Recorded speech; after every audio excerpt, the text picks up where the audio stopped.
আমরা এখন দেখতেই পাবো আমরা এখন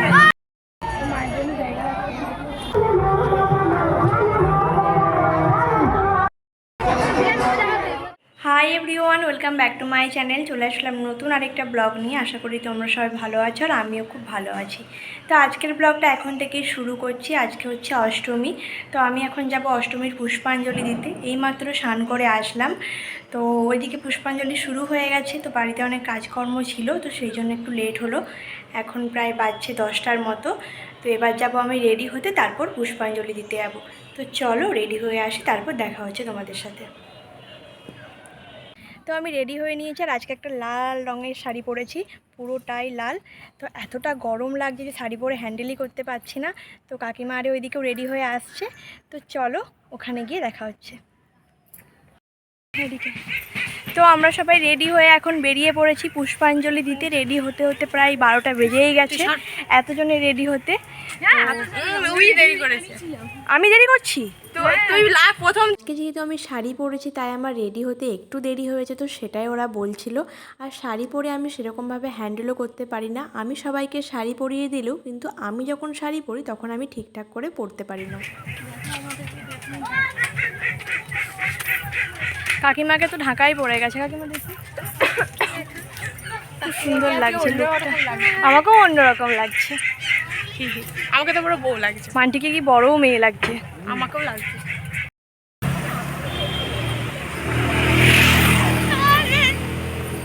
ম্যাডামরা সব বেরিয়েছে।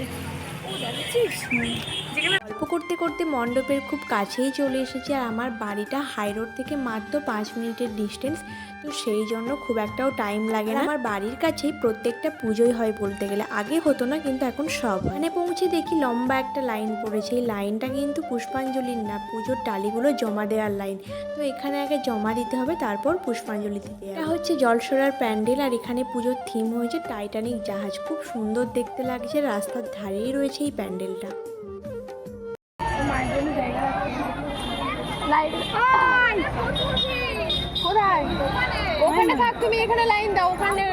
সামনের লাইনটা পড়েছে পুষ্পাঞ্জলির লাইন। এমনিতে এত রোদ গরম, তার উপরে আবার লাইনে দাঁড়াতে হচ্ছে।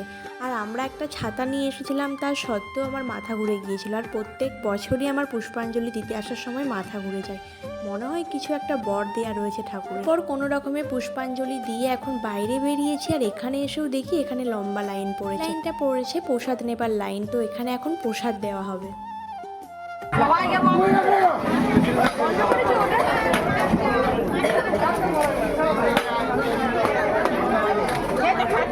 এখন পুষ্পাঞ্জলি দিয়ে চলে এসেছি। 12টার সময় গিয়েছিলাম আর 1টা বেজে গেছে। এখন বাড়িতে আসলাম। আর শরীরটা খুবই খারাপ করছে, যেহেতু সকাল থেকে খাওয়া হয়নি। একদমই খালি পেটে ছিলাম না, চা বিস্কুট খেয়েই পুষ্পাঞ্জলি দিতে গিয়েছিলাম। তার সত্ত্বেও শরীরটা খারাপ করে গিয়েছিল। তো চলো কিছু খাওয়া দাওয়া করে নিই। পুজো মণ্ডপ থেকে প্রসাদগুলো দেওয়া হয়েছে, তো এগুলো এখন খাবো। এখানে রয়েছে ফল, তার সাথে ছিল লুচির প্যাকেট। তো সবাইকে জানাই শুভ শারদীয়ার প্রীতি ও শুভেচ্ছা। তো আমরা পুষ্পাঞ্জলি দিয়ে চলে এসেছি। খুব তাড়াহুড়ো করে ওখান থেকে এসেছি, কারণ এতটা পরিমাণে গরম ছিল। আর ওখানে আমার খুব শরীর খারাপ করছিল, মাথা ঘুরে গিয়েছিল। তো সেই জন্য পুষ্পাঞ্জলি দিয়েই চলে এসেছিলাম। তো তারপর একটু রেস্ট নিয়ে খাওয়া দাওয়া করে এখন হচ্ছে একটু ঠিকঠাক আছি। তো প্রচণ্ড গরম, এরকম প্রত্যেক বছরই আমার শরীর খারাপ হয়ে যায়। যতবারই পুষ্পাঞ্জলি দিতে যাই ততবারই আমি অজ্ঞান হয়ে যাই। তো অনেকবারই এরকম আমার সাথে হয়েছে। ভাবছি পরের বছর থেকে আর পুষ্পাঞ্জলি দিতে বেরোবো না। সন্ধেবেলা রেডি হয়ে গেছি, বাবার সাথে একটু ঠাকুর দেখতে বেরোবো বলে। কোনো প্ল্যানই ছিল না, হঠাৎ করে সব কিছু ঠিক হলো। তো আমি আর বোন যাব, কিন্তু খুব বেশি দূরও যাব না, সামনাসামনিগুলোই যাব। তো প্রত্যেক দিন বেরোচ্ছি, তো সেই জন্য আর এনার্জিও লাগছে না ঠাকুর দেখতে যেতে। তো চলো ওখানে গিয়ে দেখা হচ্ছে।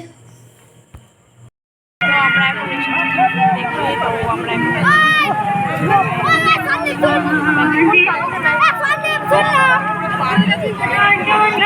লাল লাল যে রয়েছে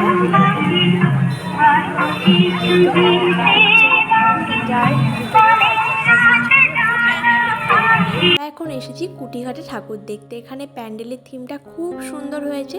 তো এখানে প্যান্ডেলের থিম ছিল পৃথিবীর সেকাল আর একাল। পৃথিবীর সেকালটা কীরকম ছিল আর পৃথিবীর একালটা কীরকম হয়েছে, তো সেটাকে এখানে তুলে ধরা হয়েছে। আমার তো খুব সুন্দর লেগেছে প্যান্ডেলের থিমটা। ভিতরের ডেকোরেশনটাও খুব সুন্দর হয়েছে। ফেলে দেওয়া সমস্ত জিনিসপত্র দিয়েই ভিতরটা ডেকোরেশন করা হয়েছে। উপরে ছাদটা করা হয়েছে ফেলে দেওয়া প্লাস্টিকের বোতল দিয়ে।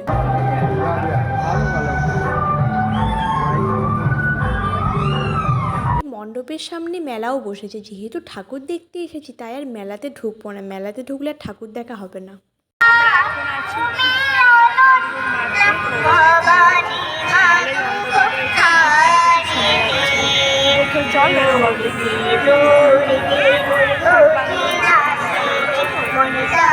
কুটিঘাট থেকে বেরিয়ে ওর আশেপাশে যা যা ঠাকুরগুলো ছিল সেগুলো দেখে নিয়েছি, তারপর এখন চলে এসেছি ক্ষীরপায়ে। এখানের প্যান্ডেলটাও খুব সুন্দর হয়েছে।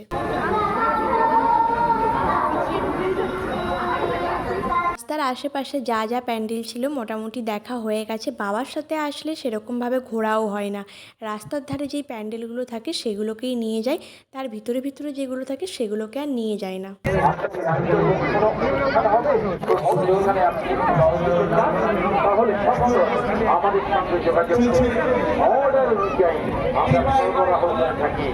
তাই আজকে লাস্ট প্রতিমা দর্শন, যেহেতু বাবার সাথে এসেছি তাই বেশিক্ষণ ঘোরাও যাবে না, তো সেই জন্য এখন চলে এসেছি জলসরাতে। আর এখানে প্রোগ্রাম হচ্ছে, দেখতেই পাচ্ছ রাস্তার ধারে কত লোকজন, যেহেতু রাস্তার ধারেই প্যান্ডেলটা রয়েছে।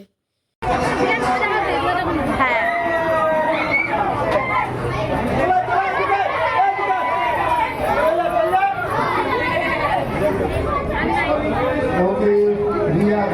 এখন এখানে হচ্ছে মিউজিক্যাল চেয়ার প্রতিযোগিতার এই দিকে আমার সব পুরনো ফ্রেন্ডের সঙ্গে দেখা হয়ে গেছে।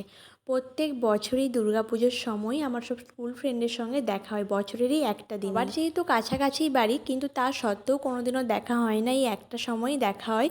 তো এটা এখন মিউজিক্যাল চেয়ারের লাস্ট মোমেন্ট চলছে।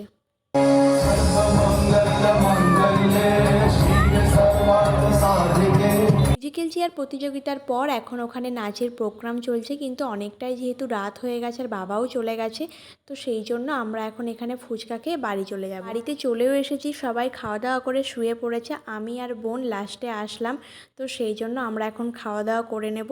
তো পুজোর প্রত্যেকটা দিনই একটু বাড়িতে ঢুকতে লেট হচ্ছে, যেহেতু পুজোর টাইম, বছরে তো এই একটা দিনই একটু লেট করে বাড়িতে ঢুকি। তো চলো আজকের মতো গুড নাইট সবাইকে।